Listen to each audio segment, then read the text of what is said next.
by the power of Gallifrey, I made it to the 60 top episodes of Classic Who. Yes! Hey guys, welcome back, or welcome if it's your first time. I'm the Philadelphia Whovian, and oh crap, did you see my pajama pants? If you did, I am very sorry, but think about it this way. Why would you do a video wearing some tight pants that may look nice, but they're not really comfortable? Instead, wouldn't you just rather wear some pajama pants that are really comfortable and just make you feel so alive?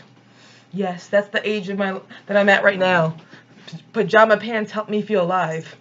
Either way, guys, welcome to my video. I'm the Philadelphia Whovian, and this is going to be a ranking of my top 60 Classic Who episodes. When it comes to the ranking of the ones I just overall do like. Even if they're not perfect, as you see, that would be the 10 slots in the 50s. Those are the ones I like, but I don't like as much as the ones that are just definitely the best, I feel. So with each video, I'm going to do the 10, like so from 60 to 51, then 50 to 41, etc. and so forth, then we get to the number 1. So I'll split this up in segments, so it won't be a super long video, which is something I've been prone to do before. I'm trying to improve. Who am I kidding? I'm going to fail at doing that. I very much am. So guys, well, I should actually throw some disclaimers before I begin this list. Number 1 that has to be understood is there are some episodes that are probably incredibly awesome that you're not going to see on this list for one very obvious reason. I haven't seen them. And you're thinking right now, dear God in heck, why would this woman not have seen this episode? Yeah, I can show my pajama pants now. You already know they exist. So, why would she not have seen all those episodes? I have one very important excuse. I haven't seen them because I can't. Yes. For example, stories like The Mind of Evil. Oh, I'm sure it's awesome. I've heard how awesome The Mind of Evil is. But here's the problem. It's not available in America to buy right now at all. And when it was available to buy, the cheapest was $157. And then when I finally tried to watch it online, there was only episodes 3 and 5. I can't watch something with only 2 of the episodes of a 6-part story or a 5-part story, whatever long that is. Yes, so I'm sure it's awesome. Just like I'm quite sure The Curse of Fenric is awesome. If you didn't watch my video on how I lost my eBay bid to that one, maybe it'll be wonderful to know that only episode 3 is available online of a 4-part story. I can't watch one part of a 4-part story. Some work.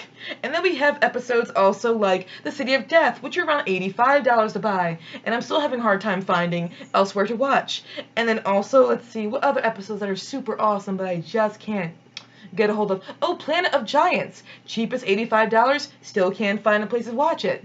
There's that too. Oh, and let me tell you my one close encounter / horror story with Battlefield.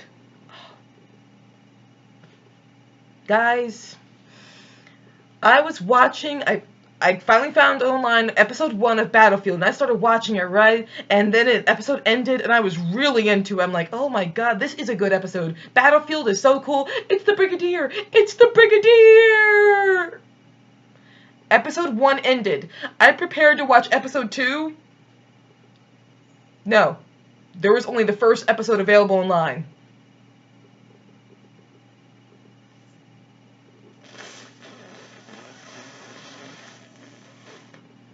I hope my face said it all. So, yes, remember, these are the episodes that, there are a couple episodes that did not make this list because I'm not that crazy about them at all, but these are the top 60 of the ones I've seen. So if there's an episode on this list, or there's not an episode that's not on this list that you guys thought, oh, that was the best, you have to entertain the possibility I haven't seen it yet, and it's not my fault. I'm not slacking off. Okay, so, without further ado, we're going to begin my countdown of my top 10 from the 50s. So, again, episode 60 down to 51. Alright, so, number 60. Well, we have from the East Space Trilogy, the last entry, Warrior's Gate. I believe it's by Steve Gallagher. who also wrote Terminus. Now, Warriors Gate, I've had a very interesting journey with.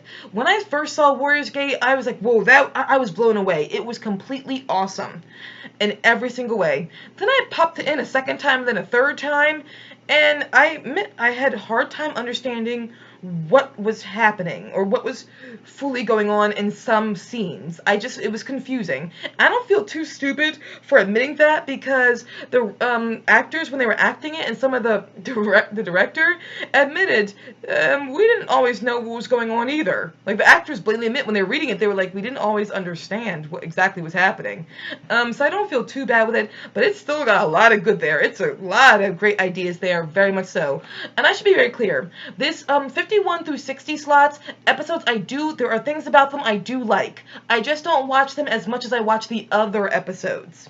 Make it very clear there. They're 51 through 60. I like them a lot. I just don't watch them as much, and there's just always something holding them back slightly. That's all it is. So, Warriors Gate, overall, the last entry of the East Space trilogy, I like a great deal. I just don't watch it as much as I watch the other two in the series. So, number 59, another really good episode, The Mask of Mandragora or Mandragora.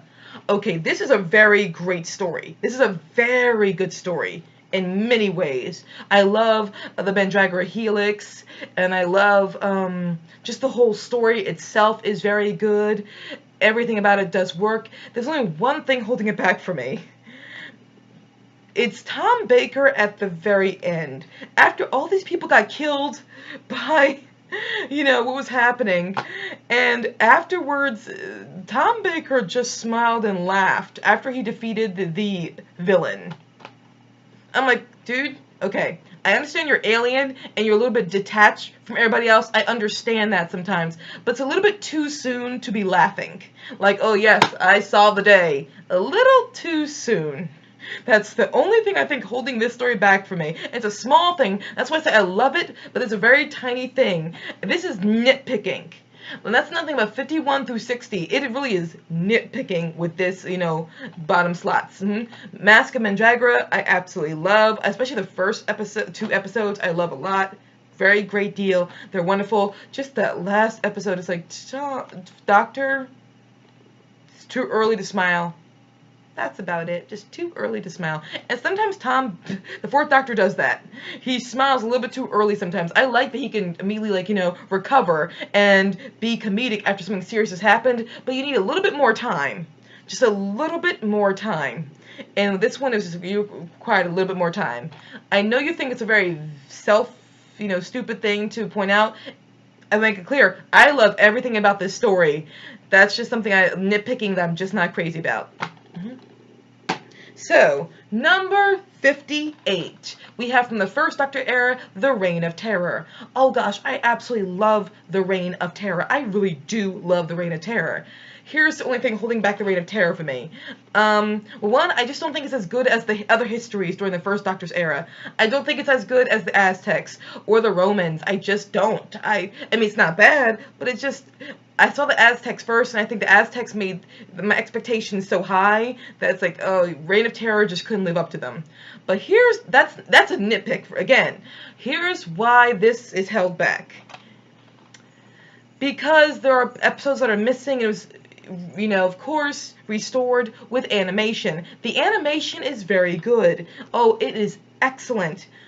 But something about the way the animation went, or the way that the actors they cast were, there were times where I had a hard time differentiating between Ian and a different character, or a couple of other of the male characters. They ended up at a hard time like, oh, who's the villain? I mean, who's the bad one? Who's the good one? I can't tell who that is because of the animation. That's the only thing holding this story back mostly, and that is just simply the animation. While good, I just couldn't differentiate sometimes, and I had a hard time really focusing on who was what male, and if they didn't say the character's name, I'm like, oh crap, I'm out of luck here. I'm really out of luck. But again, a great story. Remember, 51 through 60, nitpicking. Oh dear gosh, here comes the controversial one. 57, The Pyramids of Mars. Okay, guys, don't kill me. Oh God. you're gonna kill me for not putting this like number 4 or number 3. I like a lot of things about the Pyramids of Mars, but something about it, okay, when I first watched it, I was like, oh, this is so cool. Then I watched it again, I was a little bit less amazed by it.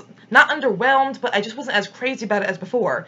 And I think what holds this one back is Tom Baker's performance. It was so clear that Tom Baker was not getting along with the director in this one. It was very clear he was not at all getting along with the director, just so obvious. And it shows in his performance. It's really Elizabeth Sladen between the two of them. She's the one who picks up the slack, and she professionally just acted through all that, and she gave a great performance in the Pyramids of Mars. Just look at Sarah Jane Smith throughout this. Oh my god, she is wonderful in it. And Sutek, I think, is a very good villain. I really do think he is. And there are many things about this that I very much love, especially when we go in the very beginning and we have the brother who actually was inside of a pyramid. I like the idea of starting the episode out in a pyramid. I like that a lot. It's just something about this over time I don't like as much as I liked when I first saw it. I know it's good. I see why. I understand why you have it at your number 4, number 3 slot. It just didn't make it that way for me, but it's still very good. Okay. Number 57. Oh, sorry. Was that 58? Sorry, I'm 56 now. I'm so sorry. 56. I totally got the names wrong. 56. The Damons. It's the 3rd Doctor story. There are many things about this story that I very much enjoy. I love, like, you know, the ring of heat that was around the town. I love, you know, Devil's End, and then all the lore and mythology. It was good use of their environment, and also around, like, you know, the festival that time and the holiday. I love all of that stuff, and I like just, again, working with your environment. But I cannot deny, while I do love the Master, he was a bit overused in this season. He kind of was. I can't deny that. It's a little bit too much. You didn't need him for almost, what was it? I think it was like in every single story. I still haven't seen the Colony of Space, but I do believe he was in that story. If memory serves me correctly, I could have sworn he was in that story. Oh, another episode, by the way. Yeah, Colony in Space. I know it's amazing, probably, but again, it's very expensive, and I'm not able to watch it. So, the Damons. I like that. I really much do. I do admit, I wish the design for that one smaller gargoyle that was chasing everybody around was a little bit scarier. I mean, he had the tongue always sticking out, and I couldn't take it seriously. I just couldn't take that thing seriously that well. The actor did a good job in it, but that's what held it back for me. I just didn't think he was, you know, the costuming for that one particular gargoyle creature was that great. So there's that. And also, what holds this back for me is the same thing that holds back the producers, I think, or I don't know who was the producers, but someone in the production staff, when you go watch the special features of this, they pointed this out. They're kind of bold. That's the thing about these special features. These writers, directors, or producers are not afraid to give their real, true input. Same with the actors about what they feel. They don't sugarcoat anything. It's like, ooh, shouldn't you? I mean, at least you're not in denial, I guess. Sometimes they're a little bit too cutthroat. But this one, they're accurate. They said the end is kind of weak.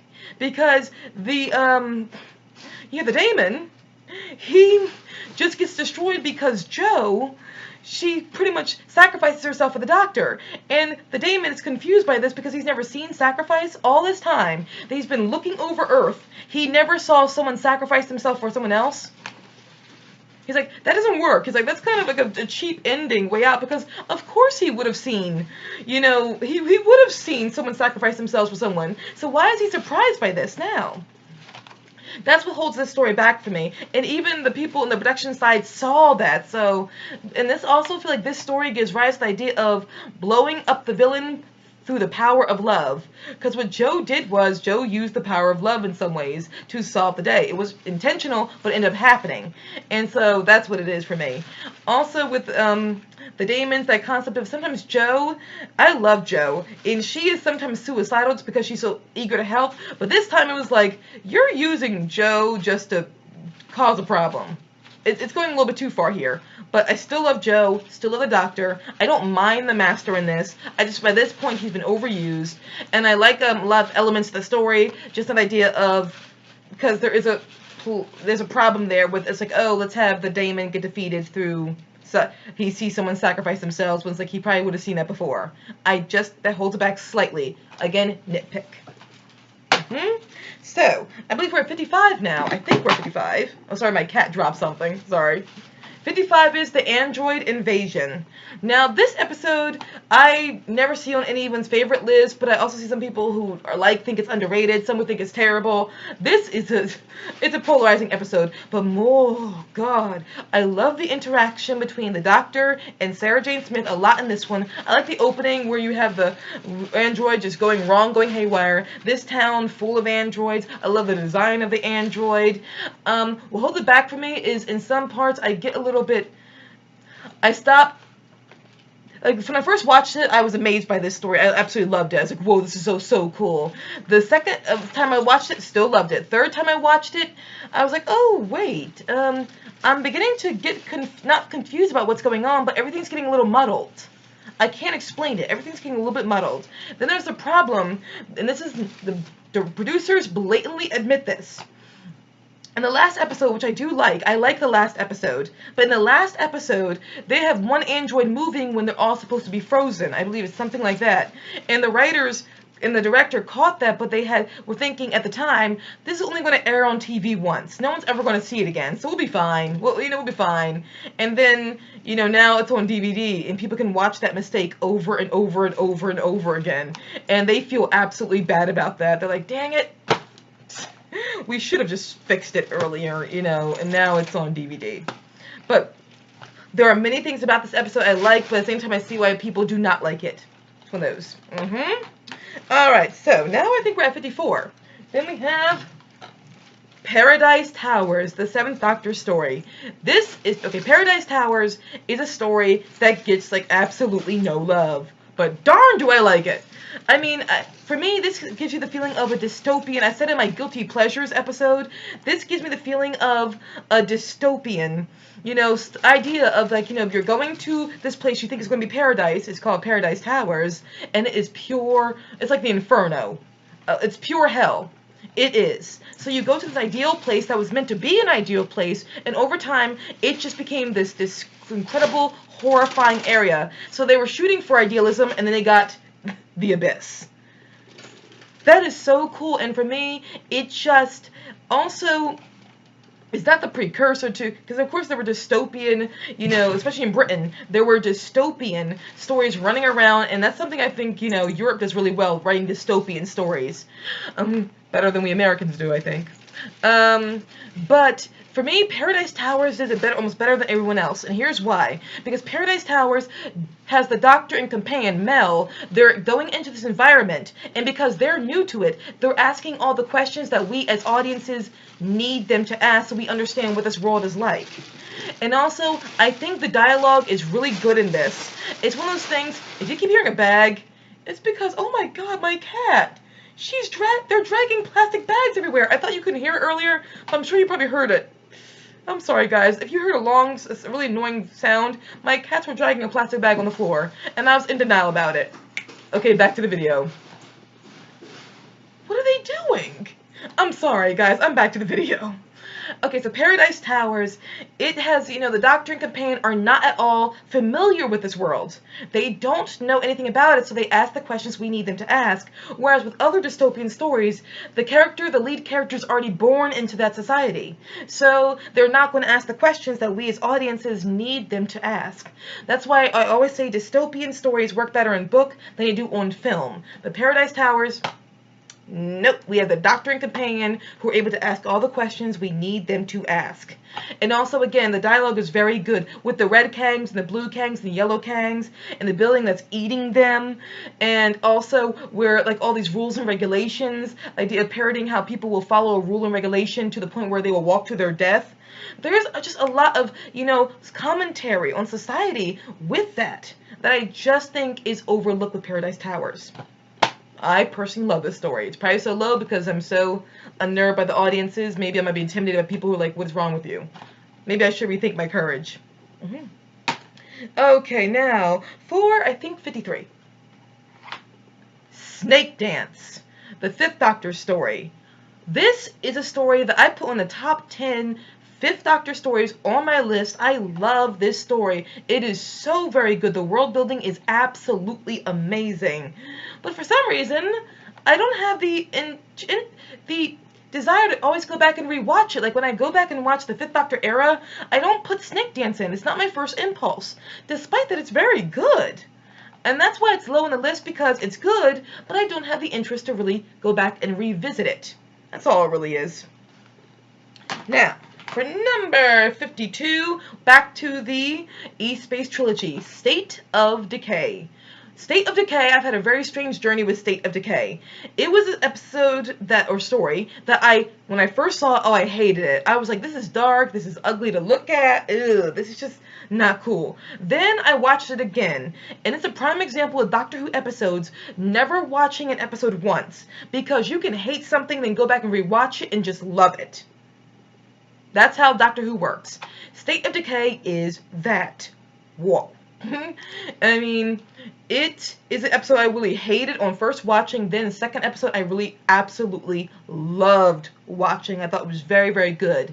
The only reason it's that low is simply I just don't rewatch it as much, or have the impulse to go out and rewatch it as other episodes. But that doesn't stop the fact that State of Decay is actually amazing.